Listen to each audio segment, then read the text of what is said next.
La advertencia no llegó como trueno, sino como una grieta en la rutina.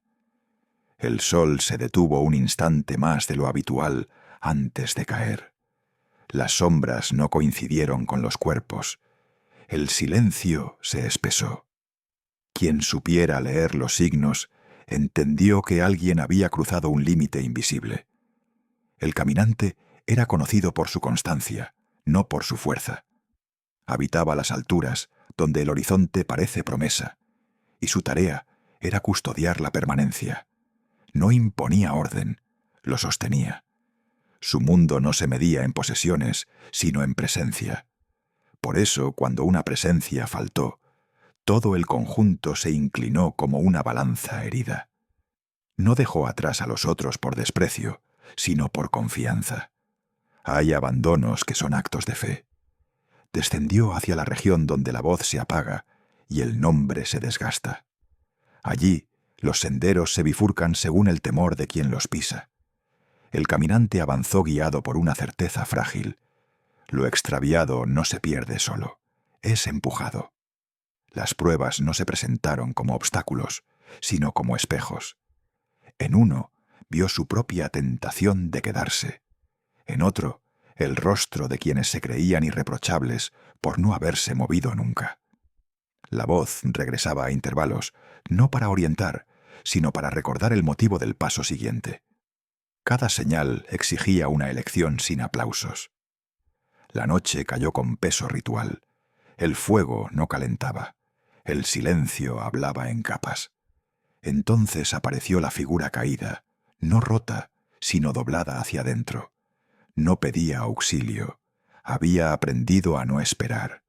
El caminante se arrodilló y comprendió que rescatar no es arrastrar hacia arriba, sino ofrecer hombros sin condiciones.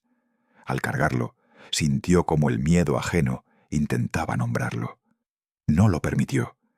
El ascenso fue más duro que la búsqueda. El regreso siempre lo es. Cada paso devolvía al cuerpo rescatado una parte de su aliento. El caminante no habló, no explicó. Al llegar, no hubo proclamas. Solo puertas abiertas y miradas que bajaron la cabeza sin saber por qué. Algunos murmuraron. Otros contaron méritos.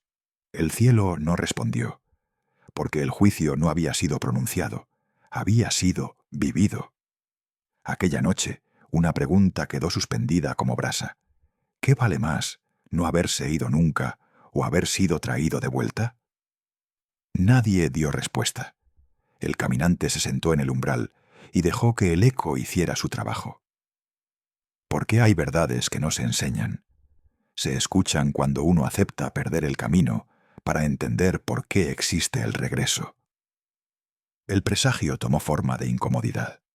No hubo relámpagos ni voces, solo una fisura en el orden habitual de las cosas, como si el mundo hubiera enfatizado una coma donde todos esperaban un punto final.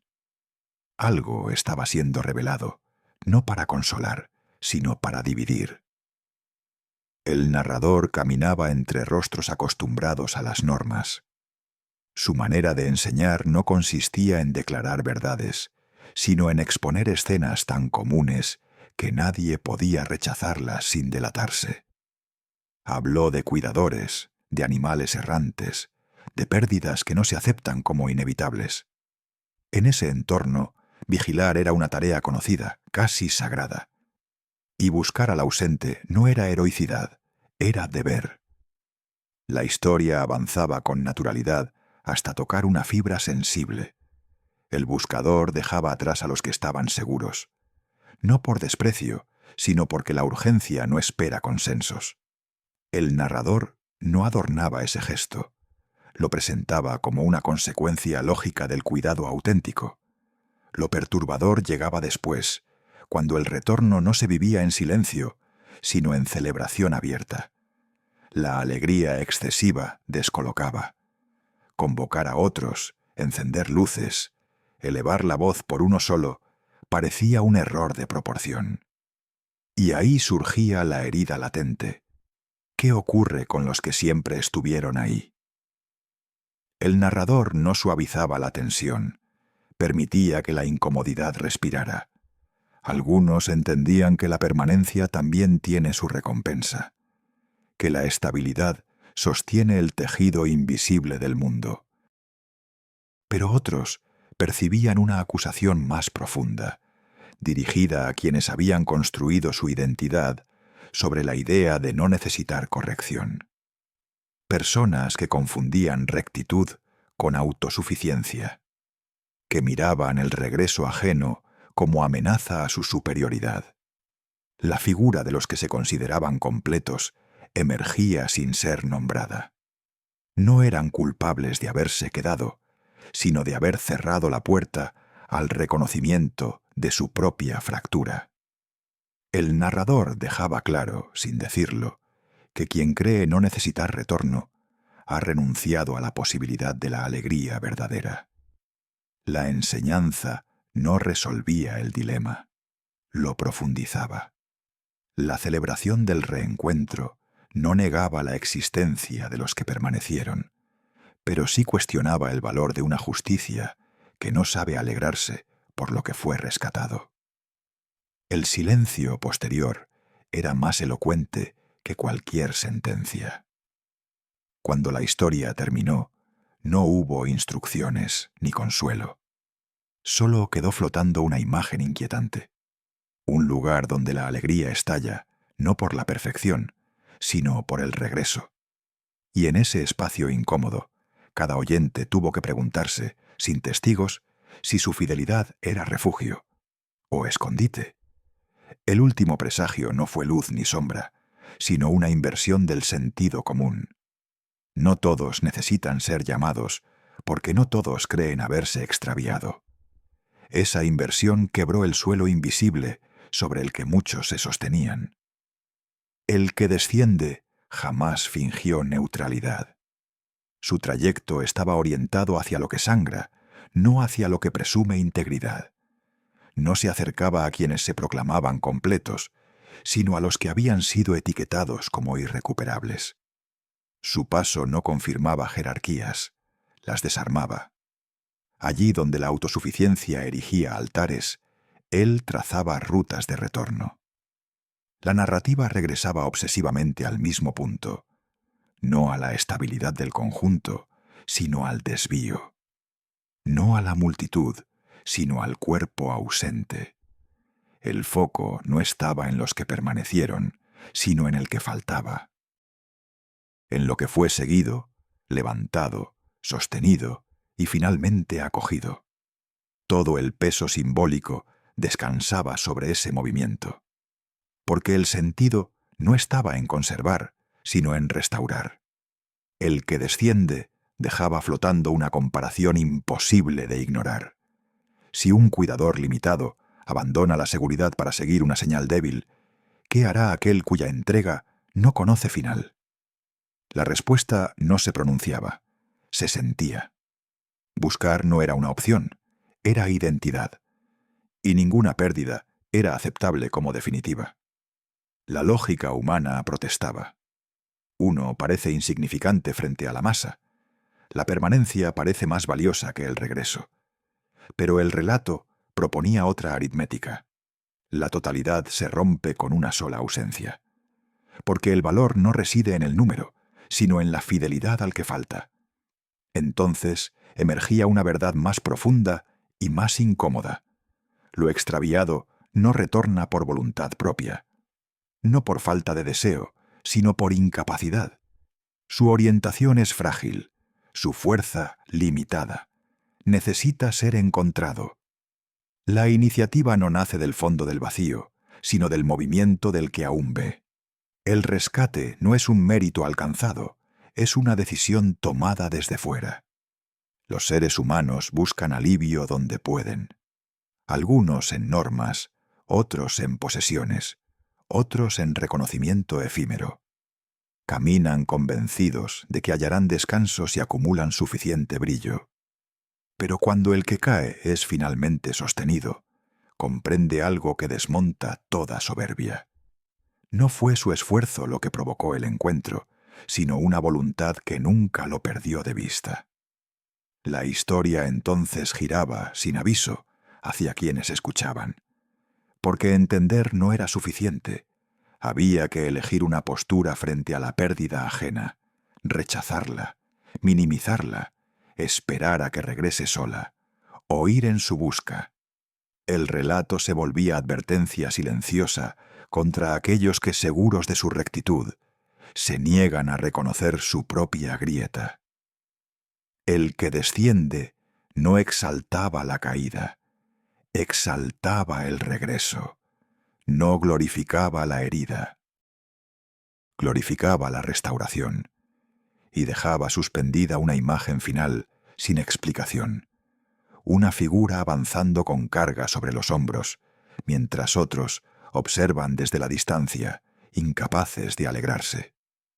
La narración no cerraba con moraleja, cerraba con una resonancia persistente, porque quizá la pregunta no sea quién se perdió, sino quién está dispuesto a salir, y porque en lo más hondo del misterio no somos nosotros quienes encontramos el camino, sino quienes somos encontrados cuando ya no sabemos nombrarlo. La inquietud final tomó forma de examen interior. ¿Desde dónde miramos a los que caen? ¿Desde la altura de nuestra supuesta claridad o desde la conciencia de nuestra propia fragilidad? Esa pregunta no pedía confesión pública, pedía honestidad secreta. Muchos se envuelven en una justicia pulida. Creen que pueden decidir quién merece ser buscado y quién no. Que el extravío ajeno es una molestia, una amenaza al orden, una imperfección que conviene ignorar. Pero esa postura no es neutral, es una elección. Y deja marca. En ese punto, la historia giró hacia una figura temida y fascinante, el guardián del tránsito. No era monstruo ni juez, era presencia. Acompañaba el paso final, no lo provocaba. No disfrutaba la muerte, la custodiaba. Su aparición siempre indicaba que algo había concluido. A lo largo de las eras, las culturas lo imaginaron de mil formas. Algunos lo vieron como sombra alada, otros como fuego silencioso, otros como rostro sin edad. Pero en todas las versiones había un consenso tácito. No actuaba solo. Respondía a un mandato superior. Era enviado, no autónomo.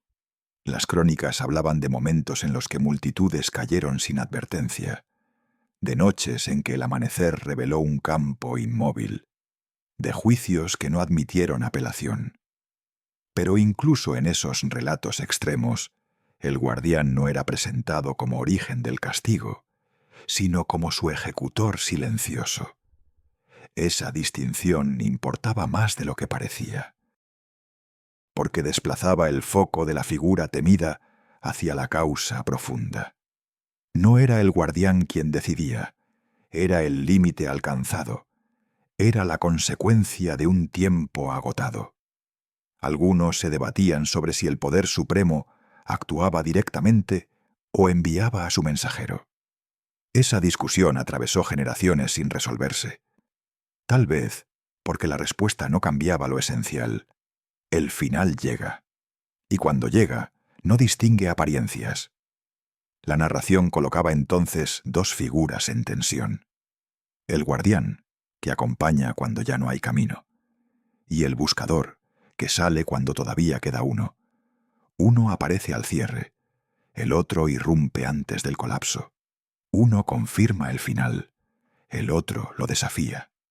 Y ahí estaba la acusación implícita, porque quienes rechazan a los perdidos actúan como si el guardián ya hubiera pasado, como si no hubiera tiempo, como si el destino estuviera sellado.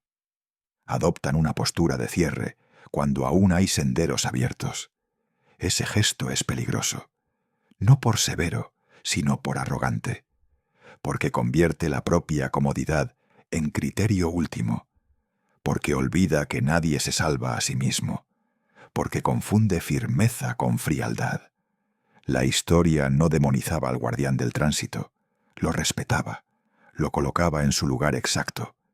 El verdadero cuestionamiento recaía sobre los vivos que, teniendo tiempo, actúan como si no lo hubiera, que prefieren señalar antes que descender, que juzgan antes de buscar. El cierre no ofrecía alivio, ofrecía una imagen persistente, el guardián esperando al final del camino, y el buscador caminando aún, mientras haya alguien que pueda ser llamado de vuelta. Y dejaba flotando una advertencia muda: no temas al que acompaña la muerte. Teme ser de los que, pudiendo buscar, eligieron apartar la mirada. La revelación final comenzó con una desilusión. No existe una figura soberana dedicada a la muerte. No hay entidad coronada cuya tarea sea reclamar vidas por voluntad propia. Esa ausencia derrumba siglos de imágenes grabadas en la mente humana, pero también libera de una ilusión peligrosa, la de creer que el final puede ser delegado. Los antiguos textos simbólicos son claros en su sobriedad. Hablan de mensajeros, no de dueños, de ejecutores de voluntad, no de árbitros del destino. Cuando la vida se apaga, no es porque un ser haya decidido actuar, sino porque la decisión ya ha sido pronunciada en un plano que no admite apelación. Los mensajeros llegan después, no antes. En algunos relatos, estos enviados aparecen para cerrar ciclos con severidad. En otros, acompañan con cuidado a quienes cruzan confiando. No se describen alas ni trayectos, no se detallan paisajes. El lenguaje se vuelve escueto, casi reacio, como si el misterio exigiera silencio para no ser trivializado. Y sin embargo, la humanidad insistió en darle forma a la muerte. La convirtió en Dios, en ángel, en sombra consciente. No por revelación, sino por necesidad. Porque el ser humano necesita interlocutor, incluso para el final. Necesita rostro para lo inevitable. Así nacieron leyendas, tradiciones y figuras que mezclaron temor, poesía y control imaginario. Pero el mensaje profundo desmantela esa construcción. Los mensajeros no gobiernan, obedecen, no crean juicio, lo ejecutan. La vida y la muerte no están repartidas entre intermediarios. Residen en una autoridad única, intransferible. Y la muerte misma no es una entidad, sino una consecuencia inscrita en la condición humana. Aún así, los textos advierten que llegará un momento de manifestación total, un tiempo donde los mensajeros actuarán de manera intensa, visible, irreversible, no como caos, sino como cierre del relato. El mundo no se extinguirá por desgaste, sino por cumplimiento. Y los enviados estarán allí, no como protagonistas, sino como instrumentos de ese desenlace.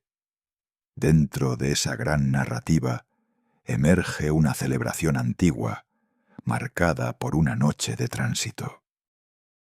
Una noche donde la destrucción avanzó, pero fue detenida por una señal. Donde el paso no significó aniquilación, sino liberación. Esa memoria se convirtió en rito, en identidad, en relato transmitido de generación en generación. Con el tiempo, ese tránsito fue reinterpretado a la luz de otro acontecimiento. Una ejecución pública fuera de los muros, donde la muerte no fue evitada ni desviada. Fue aceptada, atravesada, transformada desde dentro. Allí, el símbolo alcanzó su plenitud, el final convertido en umbral, la derrota convertida en promesa. La Pascua, en su sentido más profundo, no conmemora un final sangriento, sino un paso irreversible, un cruce, un antes y un después que reconfigura el significado de la muerte misma, ya no como poder supremo, sino como frontera transitoria. El relato se cierra sin dogma, pero con una resonancia persistente. Quizá el error no fue imaginar un ángel de la muerte, sino olvidar que ningún mensajero tiene la última palabra, y que mientras algunos temen al ejecutor, otros descubren que el verdadero misterio no es morir, sino qué ocurre cuando la muerte deja de ser el final. El presagio se manifestó como un calendario interior, una cita imposible de borrar. no era sólo una festividad. Era una herida convertida en memoria, un acontecimiento que enseñó al tiempo a dividirse en antes y después. Mucho antes de que el rito fuera instituido, el destino ya había sido anunciado, no como amenaza, sino como revelación amarga. Un linaje crecería en tierra ajena. Sería tolerado, luego explotado. El favor se transformaría en yugo. La promesa no ocultaba el sufrimiento, pero tampoco ocultaba el desenlace. La opresión tendría fecha de caducidad. La historia se prepara a través de una paradoja. El salvador del futuro es primero un vendido. Arrojado fuera del círculo familiar, aprende a sobrevivir entre extraños. Su ascenso no es glorioso, es funcional. Administra escasez, salva a muchos, incluso a quienes lo traicionaron. Gracias a él, el linaje no desaparece. Gracias a él, la promesa continúa. Pero la gratitud no sobrevive a las tumbas. El poder cambia de manos. Y el recuerdo del bien recibido se disuelve. El pueblo que fue acogido ahora estorba. Se le impone trabajo, luego miedo, luego cadenas. La vida se reduce a producción. La identidad se diluye. La esclavitud se vuelve sistema. Entonces la intervención irrumpe, no como suavidad, sino como ruptura. Un hombre marcado por el exilio es enviado con una voz que no negocia. Su mensaje no es progreso, es liberación. Lo que sostiene a la opresión comienza a caer, golpe tras golpe, como ídolos expuestos a su vacío. El punto culminante no es una guerra, sino una noche de separación absoluta. No se pide valentía, sino obediencia. No se gana con armas, sino con señal. Cada casa debe decidir si cree. Cada umbral se convierte en frontera entre vida preservada y vida quebrada.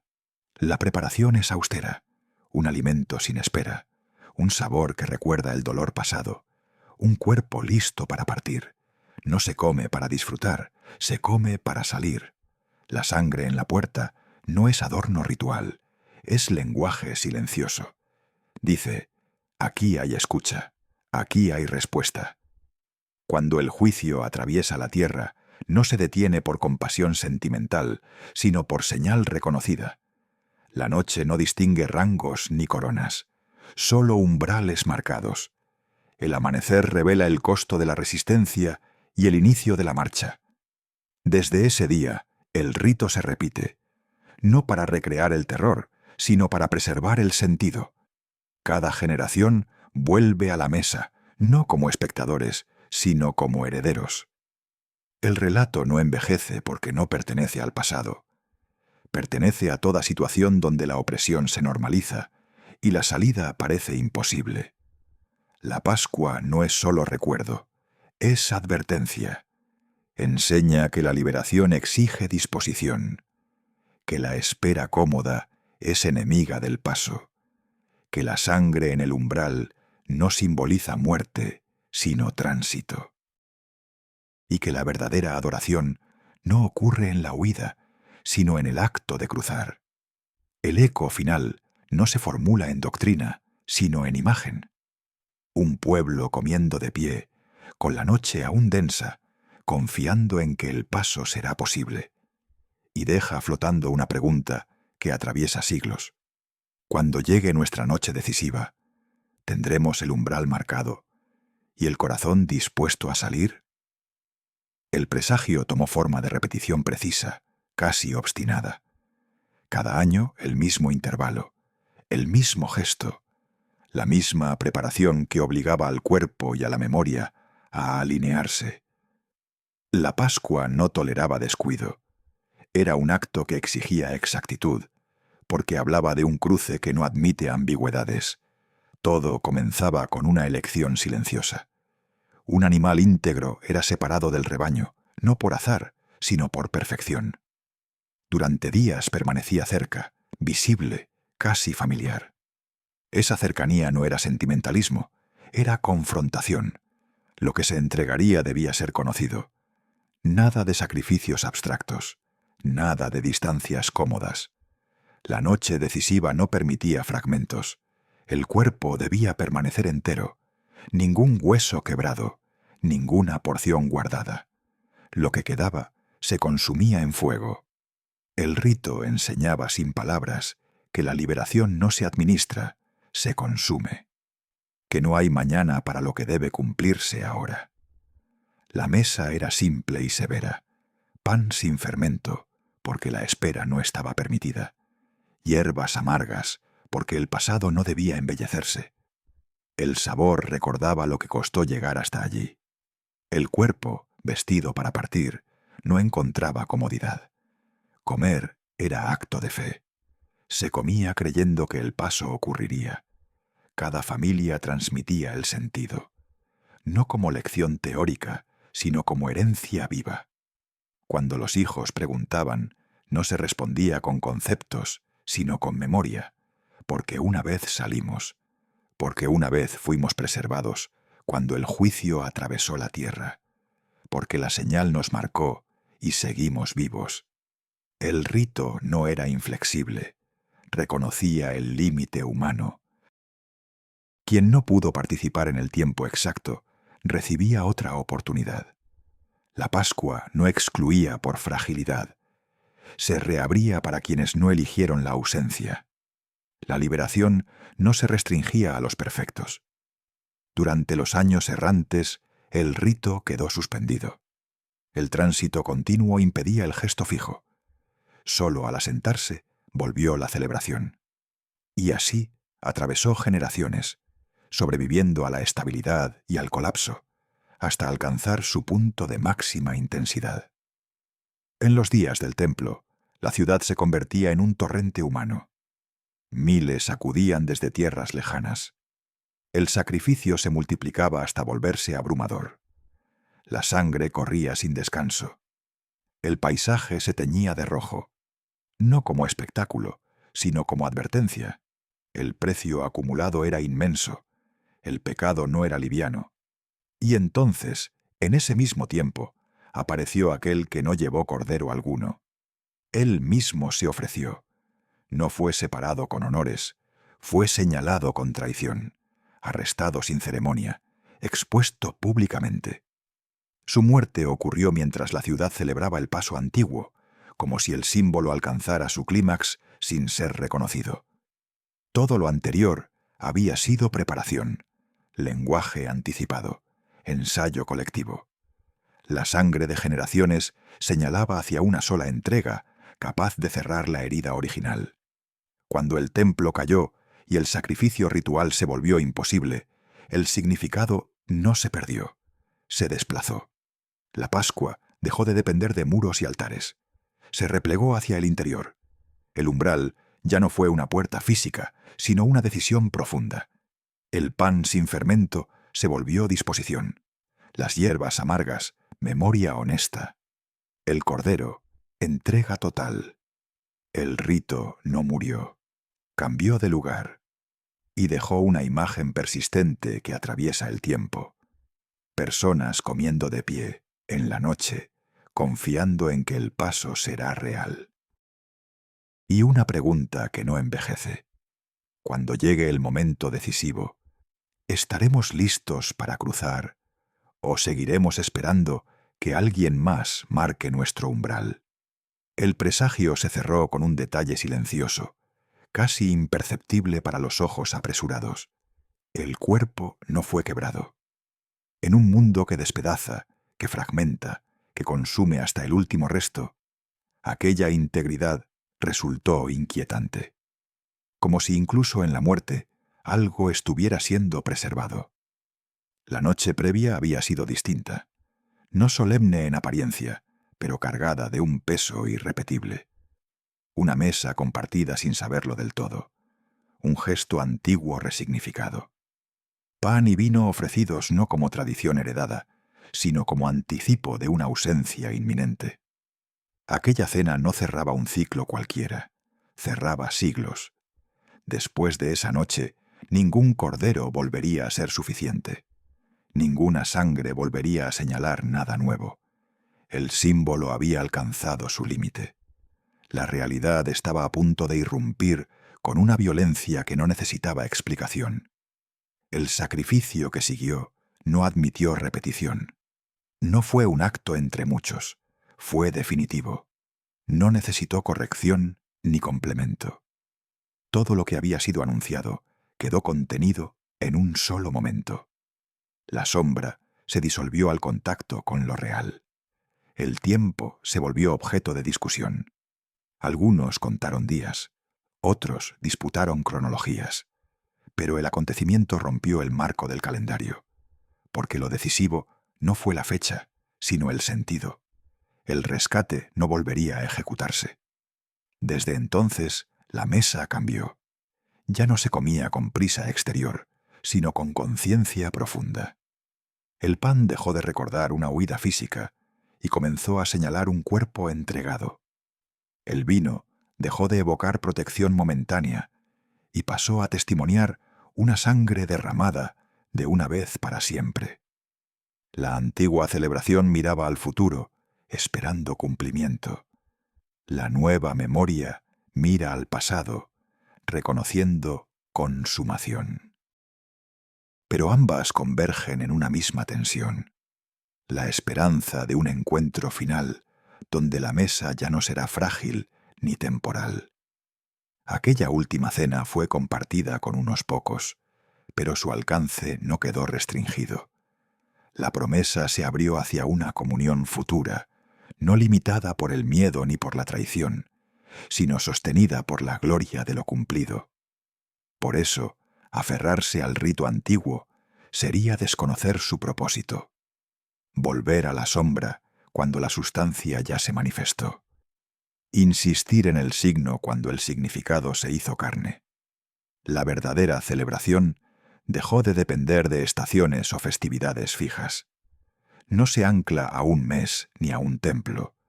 Se actualiza cada vez que la memoria se activa, cada vez que el pan es partido con comprensión, cada vez que el cáliz es alzado como testimonio de una justicia satisfecha.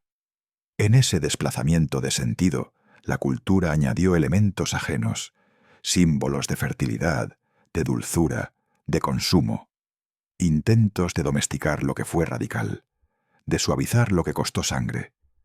Pero esos adornos no nacieron del sacrificio ni del silencio, nacieron del olvido progresivo. La memoria auténtica no necesita artificios, necesita reconocimiento. No exige espectáculo, sino verdad, porque lo que ocurrió no fue metáfora, fue entrega real. Así, la Pascua dejó de ser una fecha y se convirtió en una condición existencial. El juicio fue atravesado. La ira no se detuvo por mérito humano, sino por una marca definitiva. El umbral fue sellado.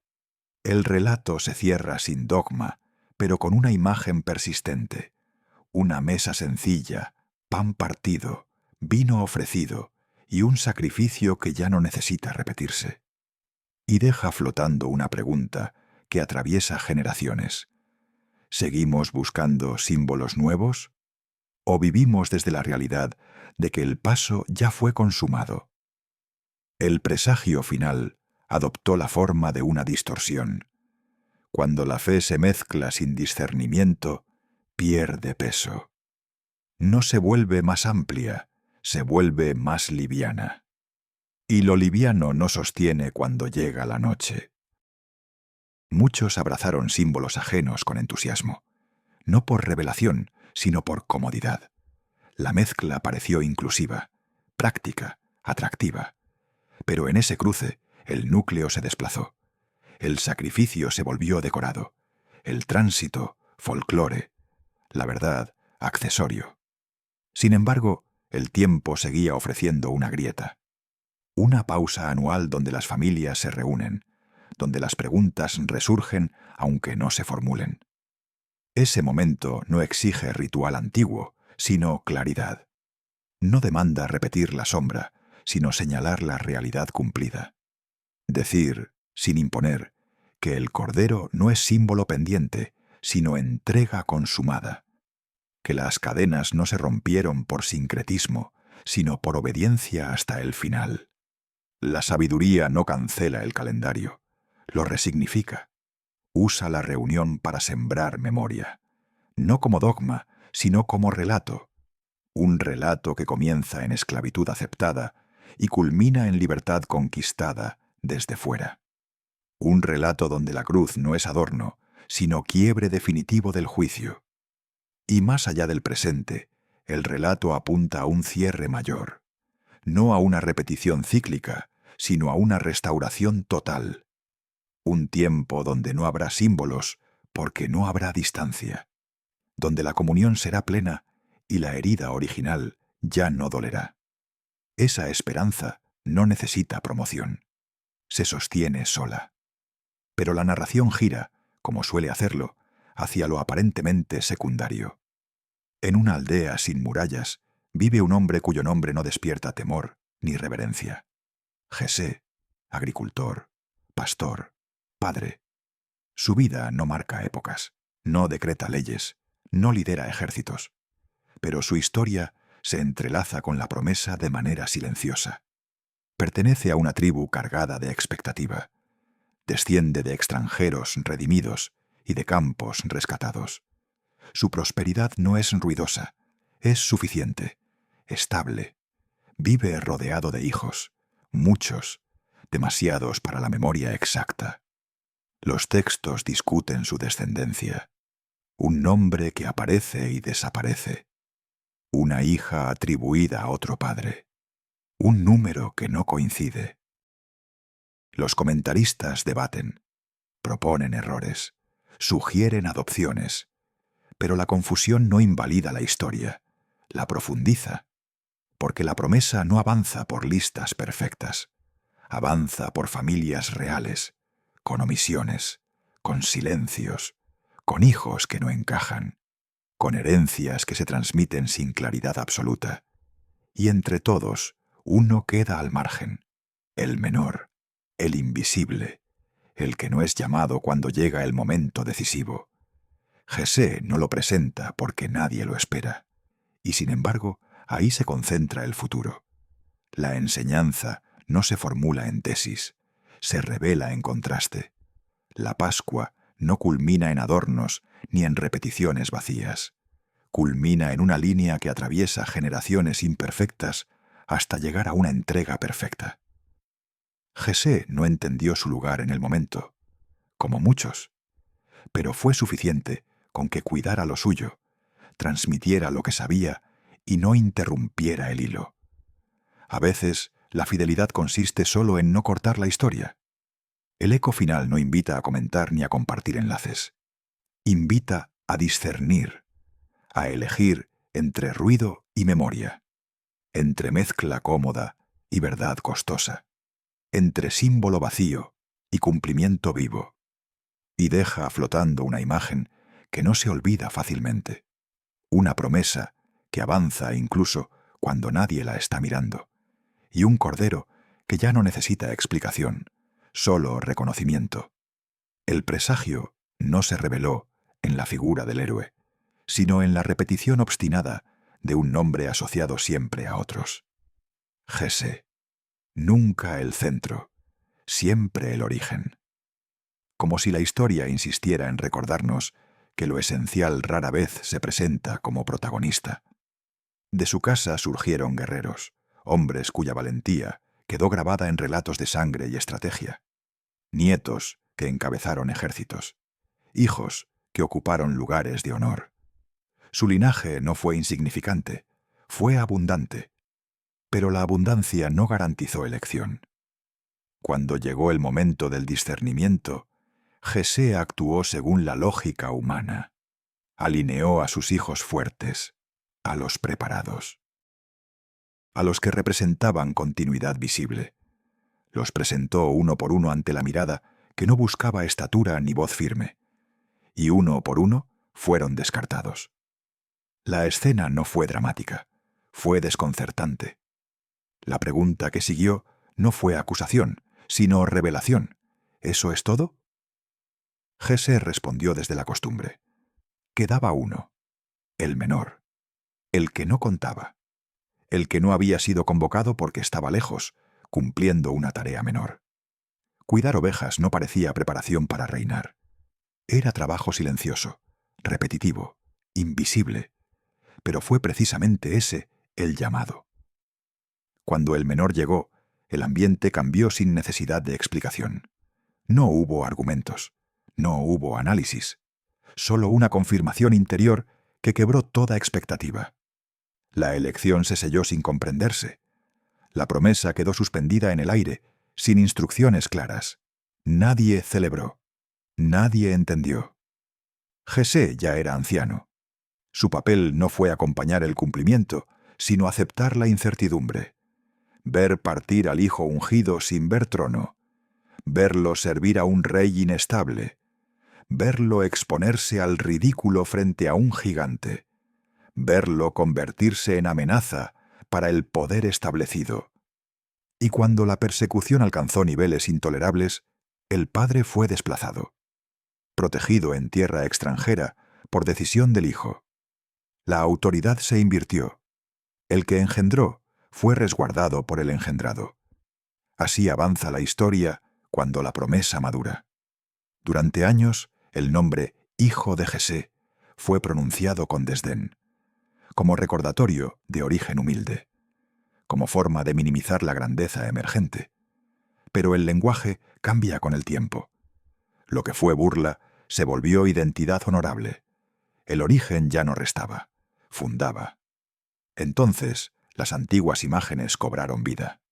No hablaban de un linaje glorioso desde el inicio, sino de una raíz persistente, un brote que surge donde nadie espera. Una casa aparentemente común, convertida en eje de esperanza. Jesé reaparece una y otra vez en los relatos, no como actor principal, sino como referencia constante, como ancla genealógica, como recordatorio de que la promesa no cayó del cielo sin historia, sino que atravesó cuerpos, errores, silencios y generaciones. La narración no culmina en una exaltación humana, culmina en un patrón que se repite. La elección no sigue el orden del mérito visible. El designio no se apoya en la fuerza evidente. Se manifiesta en lo que fue dejado al margen. Jesé no necesitó comprender el alcance de lo que comenzó en su casa. Fue suficiente con no cerrarle la puerta, con no corregir la elección, con permitir que el menor regresara del campo cuando fue llamado. El eco final no ofrece consuelo inmediato. Ofrece una imagen que inquieta, un padre común, una familia imperfecta, un hijo olvidado y una promesa que avanza sin pedir permiso. La pregunta queda abierta, resonando en lo profundo.